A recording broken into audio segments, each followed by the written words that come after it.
Welcome to the range where you come to shoot the shit. I'm your host, Diaz the Combat Barber, and today I'm joined by a very special guest. His name is Horacio, and he is the Director of Innovation with Dell One. Welcome, Horacio. Hey. So, the reason why I wanted to have you on here is we talk a lot, we have a good rapport, but I also know that you're very knowledgeable on money, and I do not come from a very financially stable background. So what I wanted to get out is some of the tips and tricks that you may have for people that don't know about money. They're living paycheck to paycheck. They're not really sound or, if you will, financially healthy. So I was going to see if there's any tips, tricks, or anything like that. But what I'd like to start with is a little bit about yourself, maybe how you got into banking, how long you've been with Dell One, and we can kind of go from there. All right. So I've been in banking. It'll be 12 years next year. And this was my first career job back when I didn't realize it was a career. I was going to Dell Tech at the time and working at a small computer tech place because I thought what I wanted to be when I grew up was some type of IT job. And I remember getting so frustrated at this job because it just didn't feel like it was a passion for me. Because it was one thing to like working on computers yourself, but then when you're working on other people's computers, it was like A little bit more stressful. Yeah, like I'm not really feeling this. I'm feeling stressed myself trying to figure out how to do podcasting. So I was like, all right, so what can I get into? And I worked for Dell One Federal Credit Union, and I was actually banking with them when I was as early as 16. So I was like, let me go on their website. I always go through their drive-through, and they seem like friendly people. Let me see if I can get a job there. So I had applied for this file clerk and receptionist position, went in for an interview to be told that the position was already filled.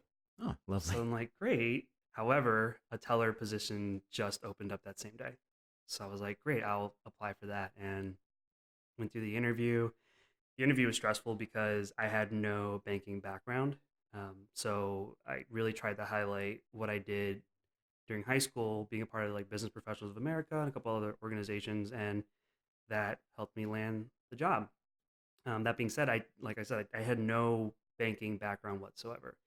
But what background I did have was my family being so open about their finances and how much we were struggling growing up. Okay. And that was important for me with this job because here I am now in a position where I can try to understand the system a little bit better so I can help others more. Heck yeah, man. That's And awesome. that was kind of the start of it. And with Dell One being a smaller organization at the time, I'm kind of put it in perspective. We only had 7 branches at the time. We were under 100 employees. Now we have our newest Middletown branch that actually just opened up. So we're looking at 11 branches and over 180 employees. That's So awesome. our call center was moved to an entirely different building because of how big it got. Dude, that But growth is awesome. it is. It's really great. And I'm still there because the whole reason I stayed and loved it at the beginning with the idea that I'm helping people, I can still do that now in a much greater capacity in my current role.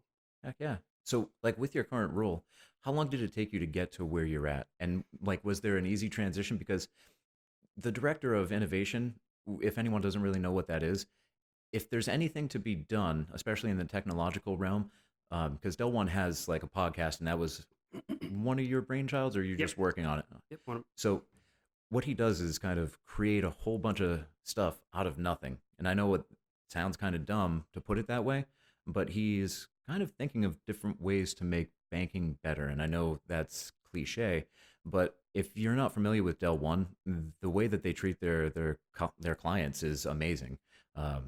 I can definitely vouch for some of the ways that they treated me. Like, I'll put it like this: with buying a car, on the federal level, the law is a car dealership, and I'm probably going to be blacklisted from any car dealerships, but on the federal level, they can charge 3 points interest over what your approval's at.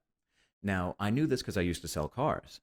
When I moved to Delaware back in 2016, I had a car that was out on the registration. I had almost no money moving down here, and they wanted the state of Delaware wanted about $2,500 to switch the registration. didn't have that. So I went and I looked at purchasing a vehicle. Dell One picked that up. So when I asked what the interest came back at, and I wanted to see because I knew they were trying to get money over on me, they were like, "Well, we're with Dell One. They don't allow you to charge, like, and they make the dealership actually show the approval to the client." And that blew me away, like right there.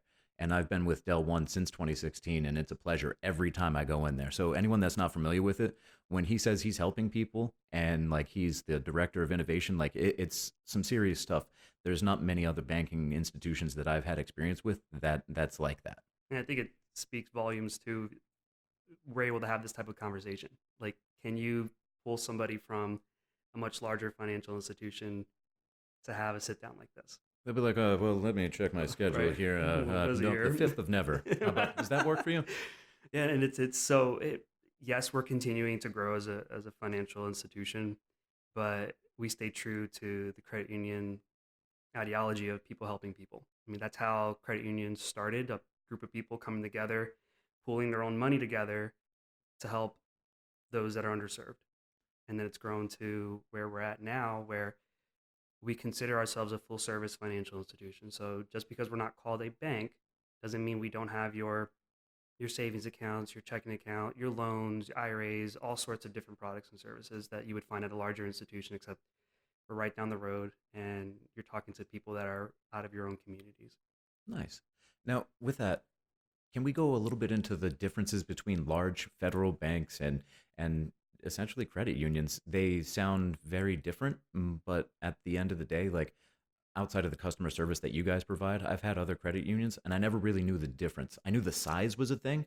Like I knew it was the members, however that's supposed to be. Like one of the stores around here, Redner's, is like employee owned, but it's still a store. Like it doesn't really make much of a difference to me. I just utilize it. But since you're on the back end, what really is the difference between them? So if we're looking at like a much larger bank Hmm. versus a credit union, the biggest difference is a credit union operates as a not-for-profit organization. So we have a board of directors that are a group of volunteers from people within our communities, and what we do with the money we make is give it back to our members in terms of maybe higher deposit rates, lower loan rates, better products and services, because obviously that all costs money to maintain. Oh, heck yeah. So if we can offer that to our members at little to no cost, then already you're making out then with a bank who has shareholders at the top that are looking for profit. How can I make profit? Charge fees, right? Charge Gotcha. higher loan rates, lower deposit rates, anything to get more into the pocket of the shareholders. Well, at a credit union, your shareholders are our membership. Awesome. Yeah, I just looked in one of my bank accounts the other day and they just charged me $30 just for having an account. So that's fun. But I have to keep that one open because Ugh. yeah, it's a fun story. But in any case, if we can transition a little bit to some tips and tricks that can help out the average Joe that maybe has never been taught about money, doesn't have the access to learn about money. Like myself personally, when I grew up, we didn't have that much money. We weren't well off. We had a loving home, and that was a okay, and that's more than most people. But as far as like finances, we always had pre-owned cars. There was nothing like that, and Mhm. no one really to teach me how to save my money. All I knew from my family was a work ethic. Work, work, work, work, That's right. work. Yeah. And growing up like that, I have a respect for money now, but I definitely had to look at it a little bit differently when I started my business because now, like, yeah, I'll go under, and that just is no good for anyone because there's a lot of people that do depend on me. But if you're just starting out, what are some good ways to get ahead? Well, the first thing is seek out your local credit union. There you go. And I say that because one of the main focuses at a credit union, and this is really beyond just Dell One too, like this is just what credit unions do. We like to go out into the communities and teach about financial literacy. I remember that was how I first became acquainted with Dell One back when I was in eighth grade, and I did like some summer work at Wesley College, and I got like a stipend at the end of the month. My mom took me to the credit union and opened an account, Nice. but they had a financial literacy seminar. So I joined there. They had free food, Dude, which you at the time I was like, "Oh, I'm set." But that that, was when I first started to learn about banking was through a free financial literacy seminar that my local credit union put on.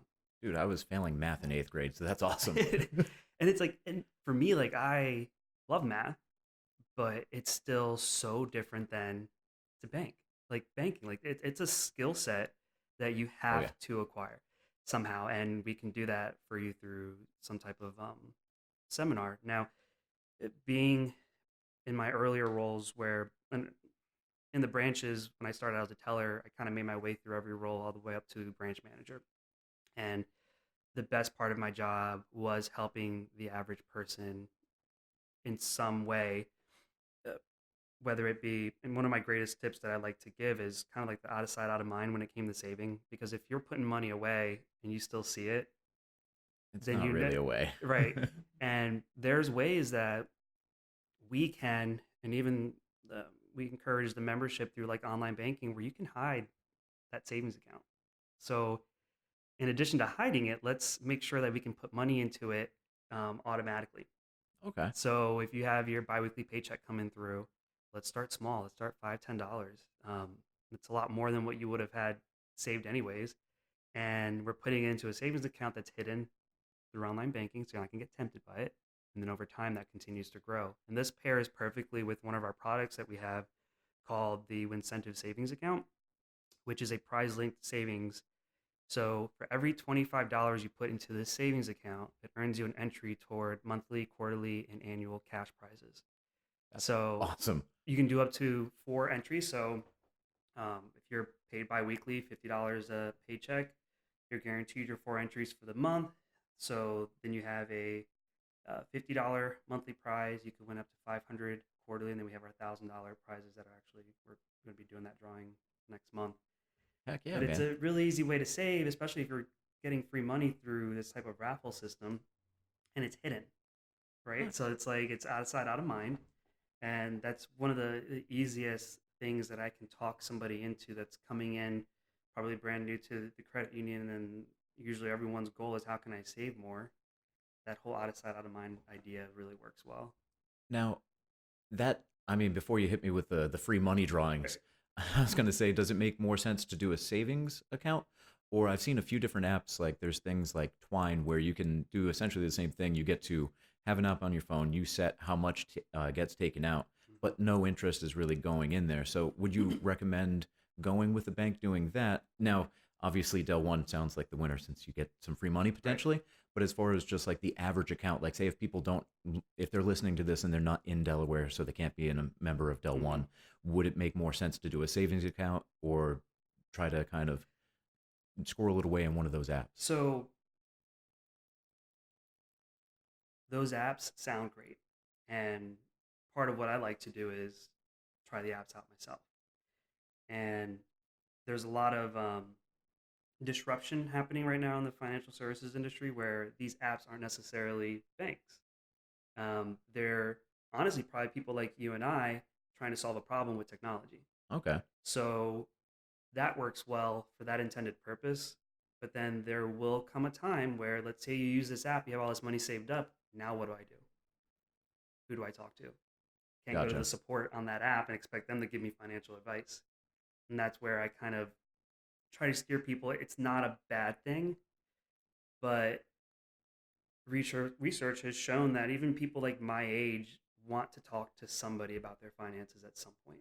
And Okay. so having that relationship built with some financial institution, Dell One, that's where it really comes handy because we value that relationship where if there comes a time when you're in need, oh, this person has been with us for 5 years.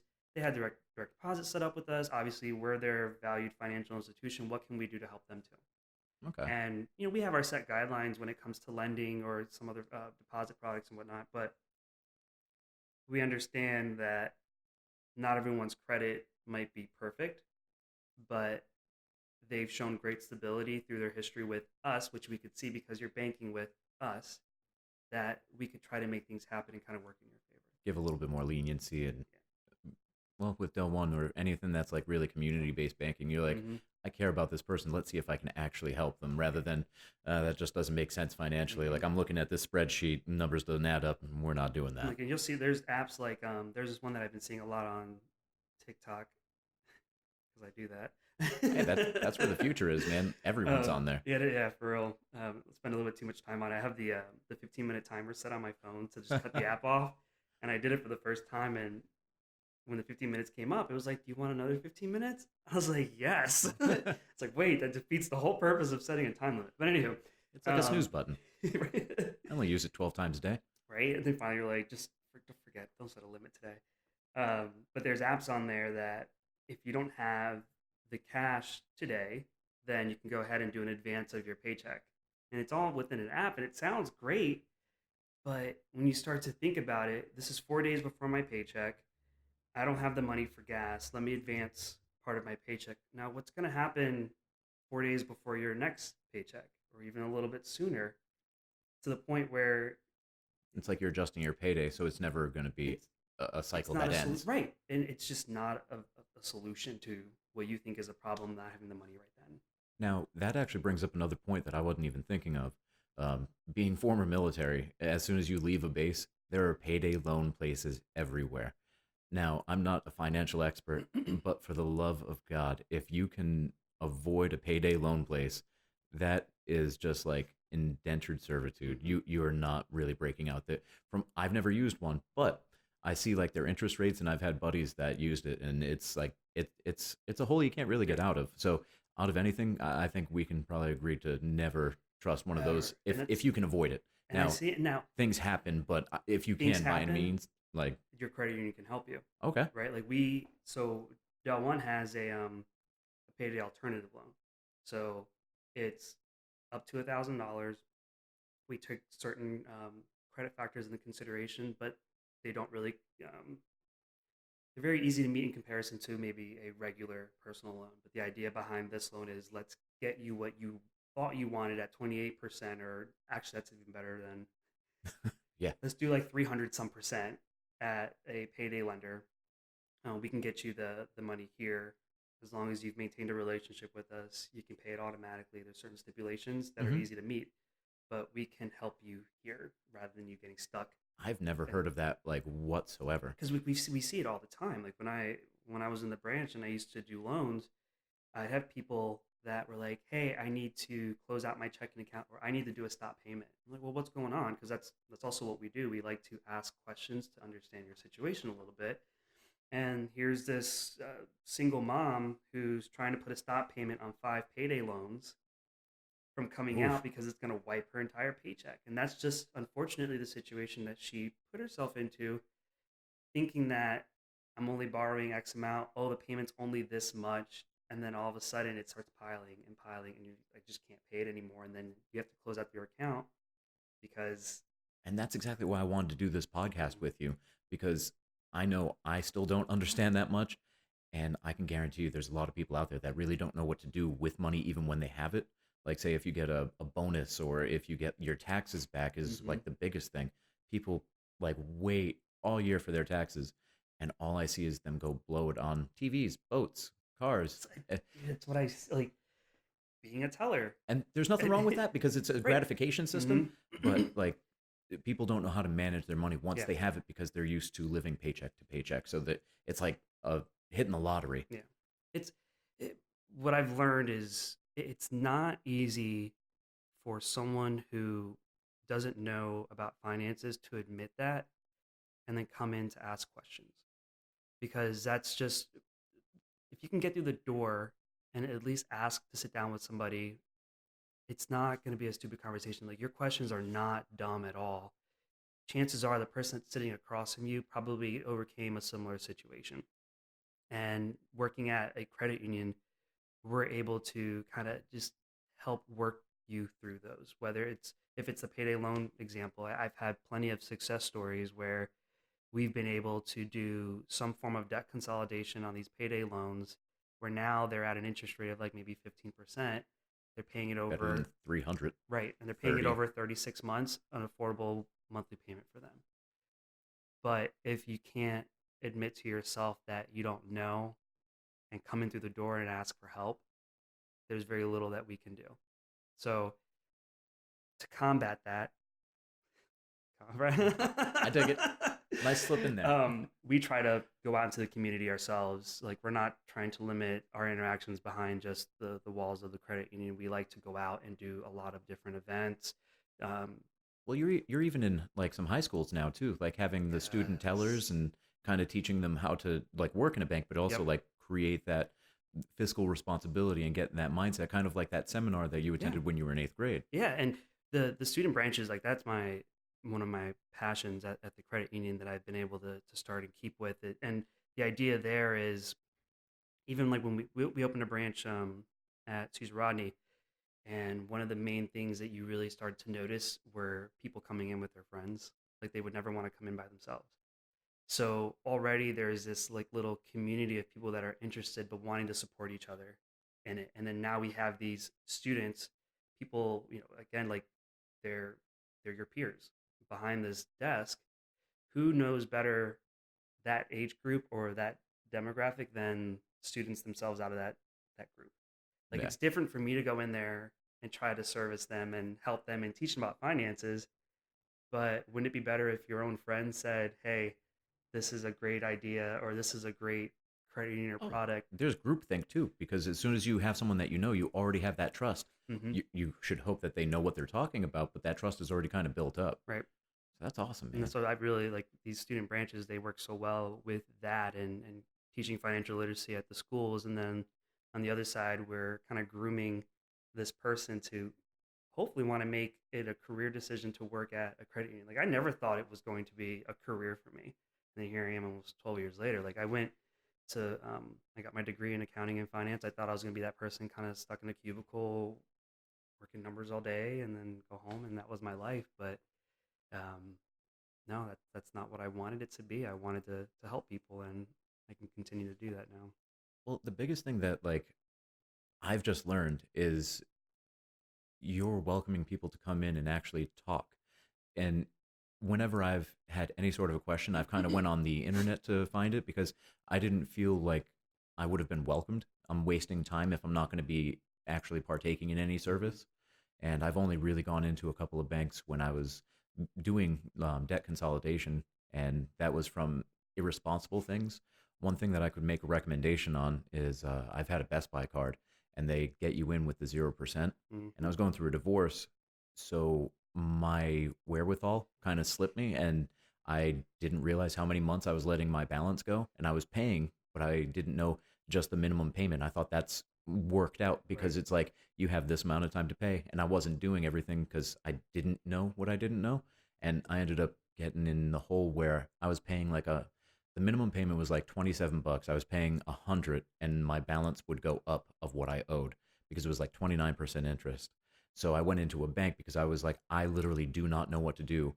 And tying back in with the friends, one of my friends was like, I just went to this bank and they just consolidated like three of my credit cards. Mhm. You should go into a bank and see if there's something they could do. My first instinct was to try to pay more to get it down because I didn't know what I didn't know.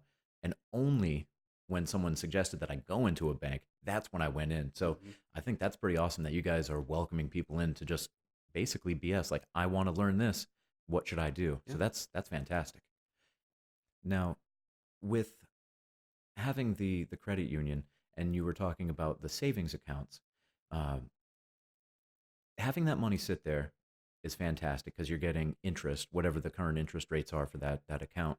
Uh, is there is there something that we can do as far as like investing?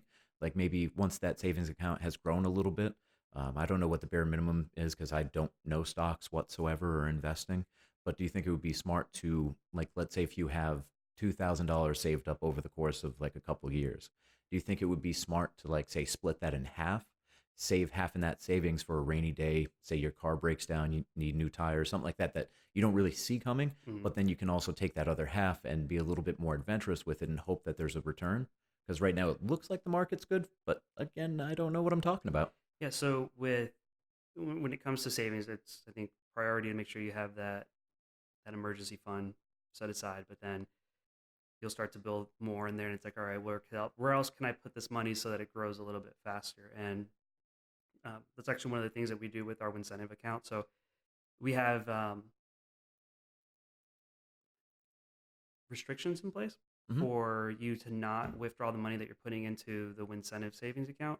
But then after a year, you can do whatever you want with it. And it's at that point where like, all right, how about you put maybe half of it aside over here for emergencies, and then we start to talk about IRAs as the kind of second option for investing. And IRAs are great, especially with how difficult it is to pull money back out of it. And I say that, very like yes, it's difficult because there's paperwork involved. And Now, I'm hoping that that also encourages people to not think it's just a savings account that you can put money in and just take it right out. now, with an IRA, just for anyone that's listening, that's an individual retirement account, correct? Yes, that is right. Now, with that, um, there, and I might butcher this, but there's your traditional, and then Traditional. you have your Roth IRA. Yep. And to the best of my knowledge, the traditional is where you go, you put money in. I think it's up to like 6,000 a year, capped out. And what do I want to say? Any money that you put in is not taxed, but when you do retire, then you pay the current taxes on it. Whereas a Roth IRA is you pay the current level of taxes before the money goes in. And if you're predicting that when you retire that the taxes will be higher, it's probably the better choice to do that because when you're pulling it out at retirement with a Roth, you don't pay any taxes Mhm. because you've already paid them. Is that correct? That's great. Yes. And really benefit of the Roth is also your earnings are tax deferred. Okay. So if you're looking for investing and really making a lot of money off of the interest, then the Roth is also another reason So to when you go mean for it. like tax deferred, can you break that down a little bit more? Yeah. So if I'm putting money into an account and I pay you $15 in interest, I say the bank or the credit Yeah. union pays you $15 in interest for the year. Let's just keep it a simple example. You're going to get a form in the mail. You have to claim that as additional income on your taxes. Okay. So with a Roth, that won't happen. Okay. So you could really start to kind of have some fun with the way that you're investing. Now, you're limited in how you invest at um, a financial institution or a bank with it just being a Roth bucket. We have certificates that earn higher rates that you're locking it in for a certain term, which is still a good option for you since if you're putting it into an IRA, you're not intending on touching it anytime soon, anyways. Hmm. But we also partner with a financial advisor that does have and they're qualified to share with you other options for investing, Okay. whether it might be stock or annuities or some other form of investment that they are actually licensed to do Okay. that for you. So I know we won't go too far into that because it's not necessarily your realm of expertise, but basically, if you're going in, you will refer people to places or institutions that will be able to better service your members. And it's like so it's our partner. I'm not sure if you've heard of them, Inslee. Well, you've Inslee Insurance. Yes. You actually did one of I think it was Nick's. Yep. So Nick would be your guy. He actually has offices in our branches throughout the state. So you would be able to meet with him or sort of another person of the company to be able to talk those types of investments. Nice. And for anyone watching or listening, Inslee Insurance is actually the partner that is with Dell One. They have a representative at each location, to the best of my knowledge, or is it like I think there's There's like one one each south? county. Yep, Yeah. south, north, and middle. Okay. So basically, they're there to provide a good service. Like when I was starting up my business, there was a couple of things that I needed, and I didn't know what I didn't know. But one of them was business insurance.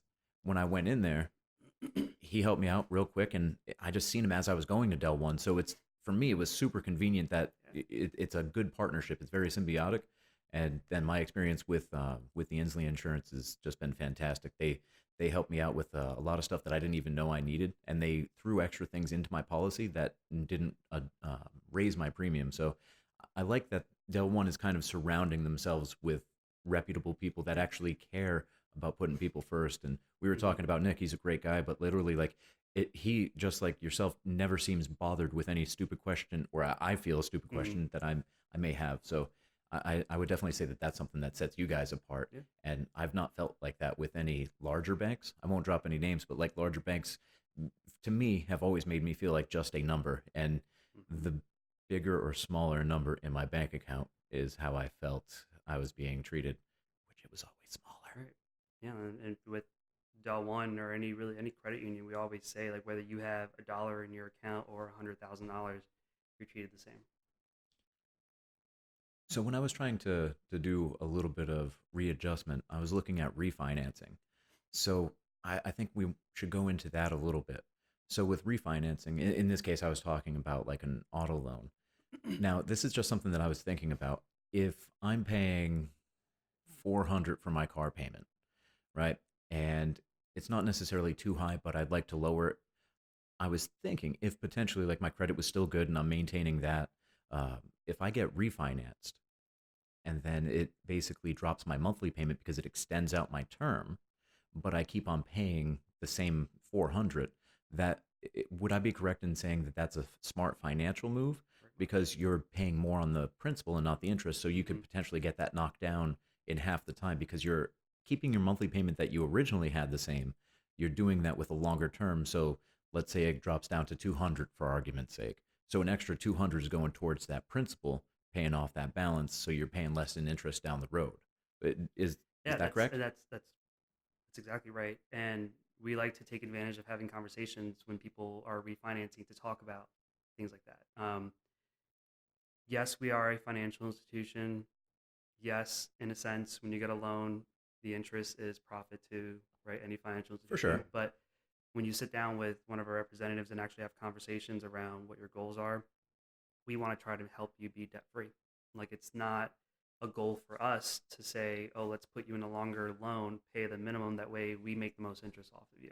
That's not how the conversation goes with us. It really is what can we do or how can we structure this in a way where you can pay it off as soon as possible.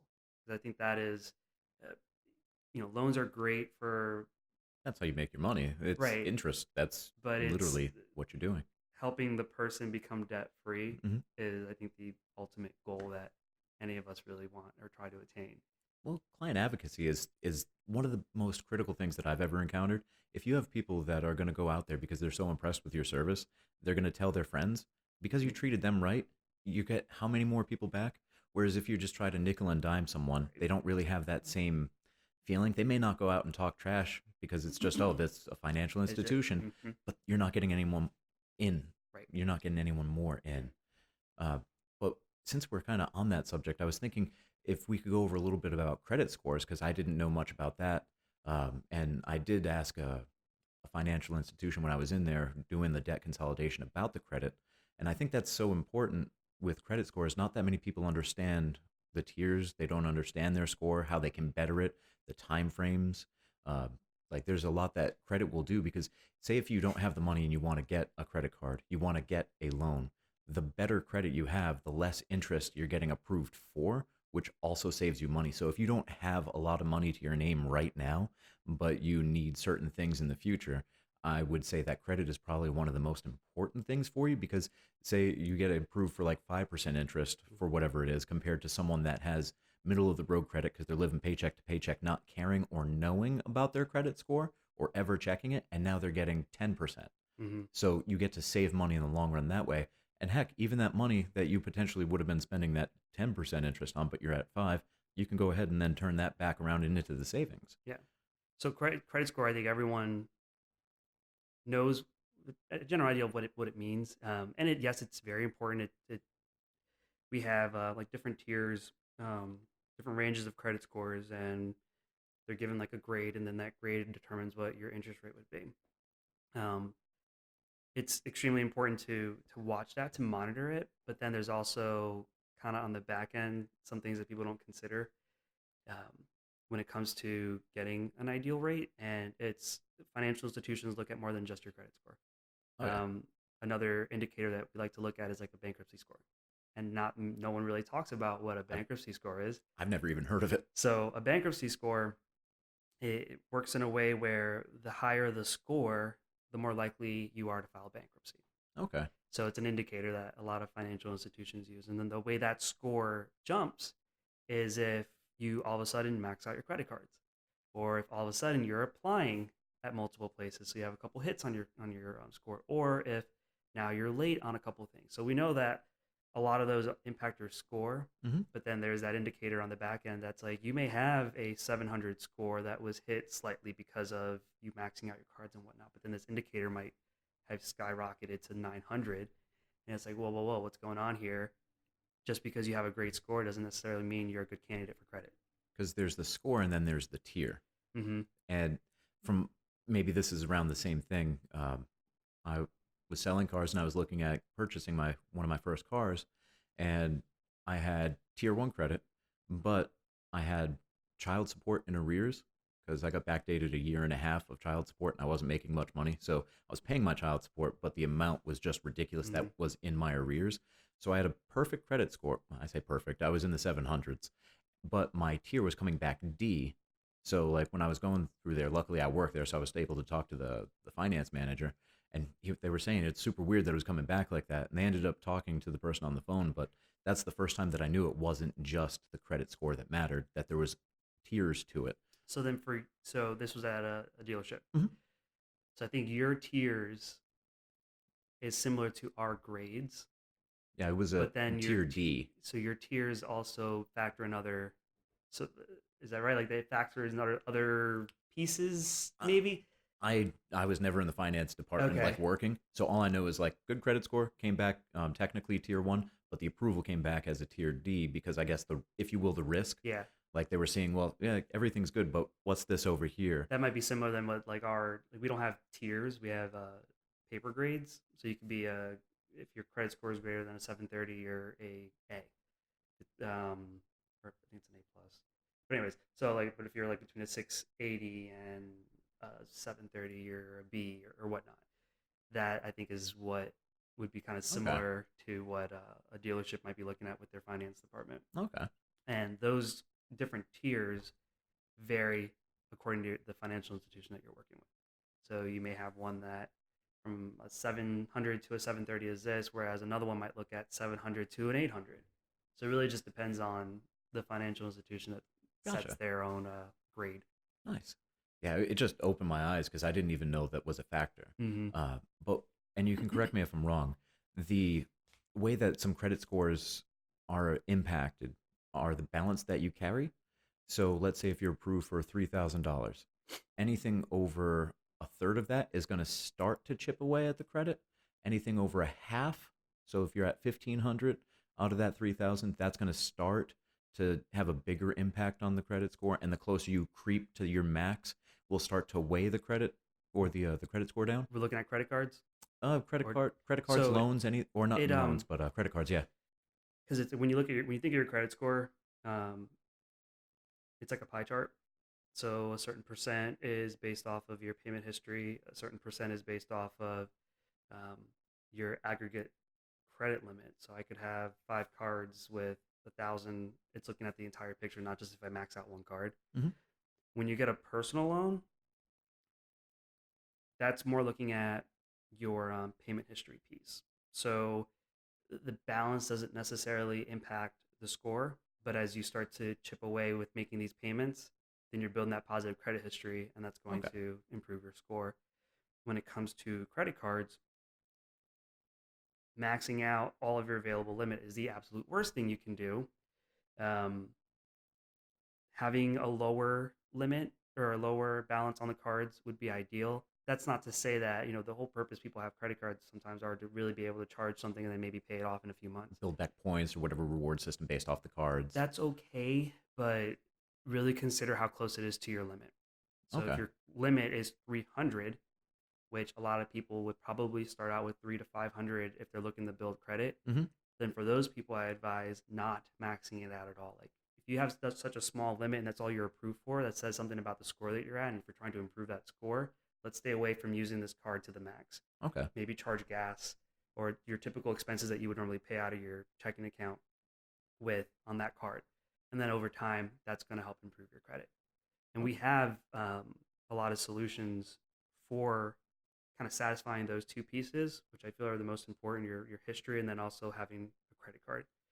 And the credit union has, like, we have shared secured loans where we can go ahead and give you $1,000, but we're not giving you, right? Because we're holding it as collateral. gotcha. And then you're paying on it for 12 months. Now you've just built some consistent payment history, loans paid off, and now you have a nest egg at the end. Okay. So it's a great way to build credit that way. And then let's say you pay it off, you have the access to that $1,000 that we had held as collateral. Now you can maybe do a secured for 300 for a credit card. Now you've built your consistent payment history. Now you're building that other piece of the credit card. And I feel like those two are really the main pieces that start to build up your score. Nice. I think another way to kind of look at credit cards, if you will, would be to look at this piece. And again, if I'm wrong, please correct me. When people get a little bit frustrated with their credit cards, they're going to be tempted to essentially just toss it out when they're done paying it off and basically close out that line. From the best of my knowledge, that actually hurts you when you start to close out credit lines. So a lot of people, I know I've tried to do it before, and then I was advised not to. Mm-hmm. But like, oh man, I've been paying on this forever. I finally done with it. Let's just go ahead and close that. Kind of like getting rid of the temptation, if you will. Yeah. But I've heard that will like plummet that score. This might be a terrible analogy, but I think of Avatar Korra. Now what's that? From please tell me you know about this. No, Korra from the last Airbender. Okay. Was your first that Avatar, and then Korra came after. When you said Avatar, I went to the blue people in space. No, that's not it. So there was a part, and this. All right, here's a little tangent. Sorry. No, you're more than fine. So each avatar is linked to their past selves. Okay. And Korra lost that. And when you cut off your credit card, you're losing all of that history that you just built up on it. You say it's a dumb analogy. That sounds that sounded perfect. Let's get like a 14-year-old in here who would understand that. There's nothing wrong with that, man. We're kind of targeting that demographic too. So that's what it is. So like I still have my first credit card from 2007. Okay. Because part of what builds your score is the length of history with your trades, and it looks at the average of them all.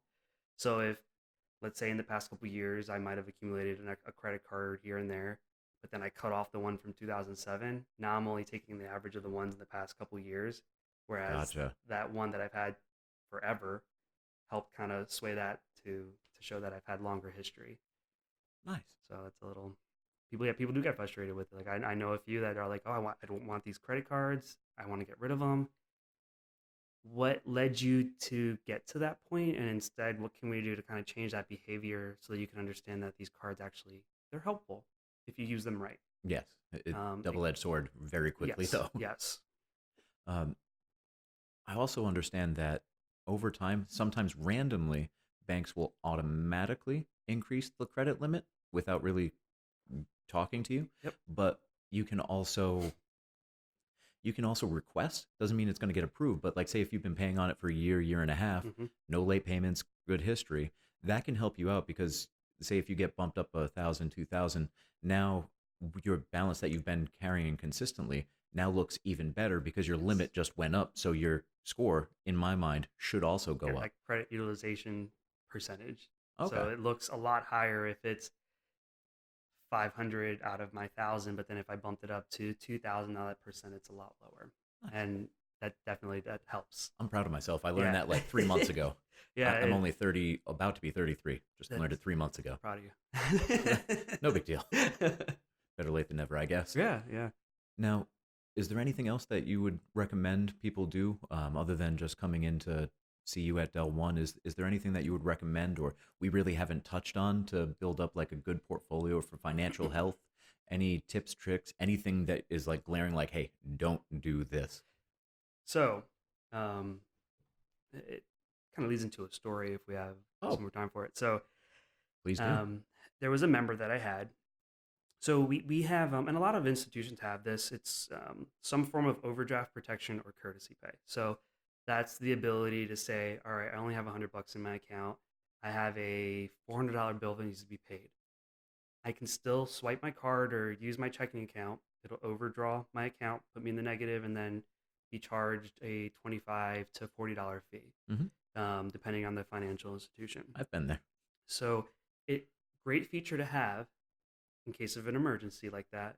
But then we start to see people develop habits around it where they're almost considering that as part of their income. I'm not truly broke. I got an extra $400. Exactly. And now you're in a situation where your paycheck comes in and you're at zero. And then now I'm charging on my card, paying $25 on top of every single charge. How much am I really like? How much is my paycheck now? Right? Like if I'm paying $25, charging whatever on it, then really I only used 400 and the rest, the other 200, 300 are fees that accumulated. That's it's a very sticky situation to be Yeah. in. And um, I encourage people to really just read, and it sounds cliche, but the fine print matters. Oh, for sure. Making sure that you understand what services your institution offers, and if you don't, asking questions about it, because it's services like that it's offered as a convenience that get people in a hole. And there was one particular member that I had. She was an elderly lady that really relied on this, and she had came in completely overdrawn, couldn't make a payment on her rent. So it was nearing the end of the month because she got her like monthly pension or whatnot. Hmm. And I was like, well, look, what we can do is we can take out a payday alternative loan. That'll be $1,000 right there. That'll kind of give you maybe 200 net after you've paid off your negative balance. And then that'll allow your check to come through. And then now you have your entire check to work with, not just a part of it. Heck yeah. She didn't want to do it because there was a stipulation where if you do this, we need to turn off that courtesy pay. So there was still that connection for her that he's turning off the $750 I have access to overdraw my account. And that's not an income source. But that's a help me help you, because you're not really going to be ever gaining any ground, Mm-mm. because on top of losing that money, you're also paying that 40 Yeah. whatever it is every time you do that. Yep. And it was a tough conversation, and that's it's not easy to talk about finances, and People get really embarrassed about it. they do, and it's like, you know what? Let me show it to you. So I was able to kind of and pull up a little fancy spreadsheet and show her like these are your typical expenses, and this is what you're paying $25 on top of all of those, and what you come out with. If we do this way, how much more money you're gonna have at the end of it? She took it home. She came back. She's like, all right, I'll try it. And that was all I could ask for. And the payday alternative loans, they get paid off usually in about 6 months. Okay. So I remember her coming in years after, because I had since moved out of that branch upstairs, and she had talked to one of the representatives at the branch and told them to let me know that she still hasn't turned on that courtesy pay after it's paid off. Dude, that's So fantastic. it's like that, like just It's like that tough love. Like, yeah. I don't want to say this because I don't want to hurt your feelings, but at the same time, you need to hear this. But it kind of raises up, like, budgeting is a huge thing. A lot of people, like, to caveat with that Mm-hmm. embarrassment, a lot of people don't want to write down their actual income and outcome. It's scary. I was a personal trainer for a long time, and you couldn't tell by looking at me now. But one thing that I would do when I was trying to make it make sense, because I was in a $10 a month gym. This was an alternative for people that didn't have the 30, 40 a month Mhm. for a gold gym. So selling personal training was tough. But much like with that tough love, I would talk to people and I'm like, look, you're doing X, Y, and Z, whether it be like Starbucks every day, smoking cigarettes, drinking every night, something along those lines that wasn't helping them with their goal. And then I was telling them, or trying to show them, that they can reinvest it. So let's say, because it comes down to budgeting, say you're doing what, Starbucks every day, that's at least $5. So 5 times 7 is 35. You times that by 4, no, you got more than $100. Cut half of that out. Now you got $50. And that's just a quick, simple example. That Mhm. $50 you can then go ahead, turn into basically income by putting it into that savings account. So if Two anyone, entries. right, there you go, 2 entries, man. But I would say that if you're listening, that's one of the best things that you could probably do to start. If we running our mouths just sounds really great on paper for you, but you're like, it's not for me. I would probably say to look at your life and see if there's something, especially since it's about to be the new year, if there's something that you're not really happy with in your life and you realize, oh, I should probably cut back on fill in the blank, think about the money that it costs you to do whatever that activity is, and then don't even cut it all the way out Mhm. if you don't want to. Cut it back by half. You can then use that money that you're saving and put it into a savings account. And that's just my take on it. And I've had a lot of people, much like yourself, that once they started to do that, they came back to me, and it's like one of the best things that they've ever done, because now they're feeling healthier because they were working out. They were a little bit more just physically fit too, but they actually saved themselves money, because once you start getting the fitness bug, you start to completely cut out the stuff that you were like hesitant to cut out. So you find yourself having a little bit more wiggle room all the time. So that's just my 2 cents on it.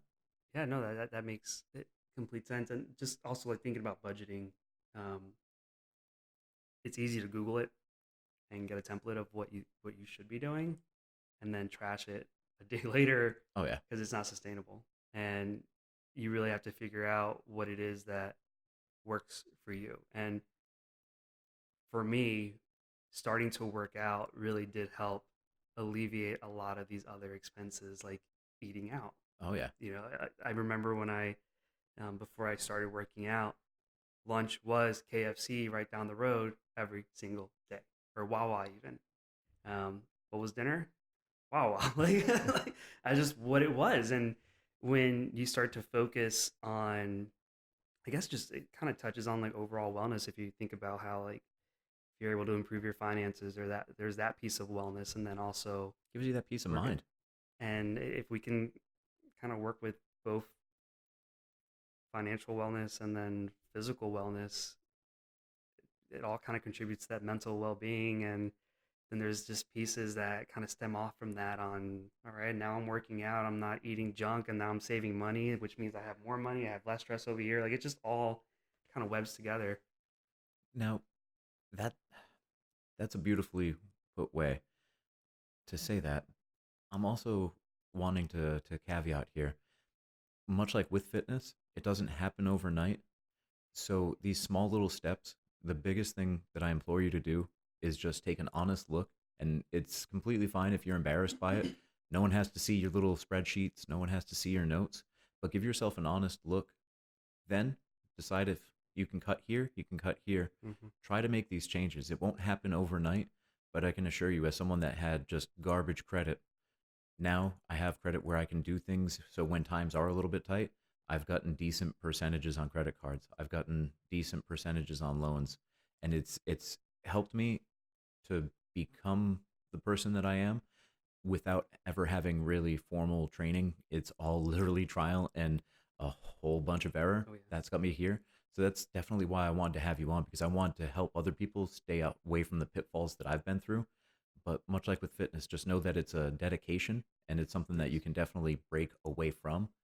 Is there anything you'd like to add? It, like with fitness, sometimes you might fall off, and it's important to just kind of get right back on it. You don't have to rub my face. I'm just playing. Well, it's been a pleasure having you on. If people wanted to get a hold of you, any social Yeah. medias you'd like to So, share, contact info? I mean, I'm personally on social media. You can probably find me on Facebook, Horacio Garcia Corosic, Instagram, Hyperlink. But then I'd highly encourage you to at least check out our social profiles for Dell One. You could really see a lot of what we do within the communities and how we kind of work toward financial literacy and wellness. And that's Del-One FCU on pretty much everything: LinkedIn, Twitter, Instagram, Facebook. And then if you want to give us a holler, del-one.org. Heck yeah, man. I appreciate you coming Yeah. on. And if you're listening at home, if you wouldn't mind, go ahead and like, subscribe, and follow. I'm Diaz, the Combat Barber. On Facebook, it'll be at Diaz Combat Barber, DIAS. On social media for Instagram, it'll be at Combat Barber. And yeah, you can come and just give me a holler. Thank you very much. And I Yes. hope you enjoyed the range.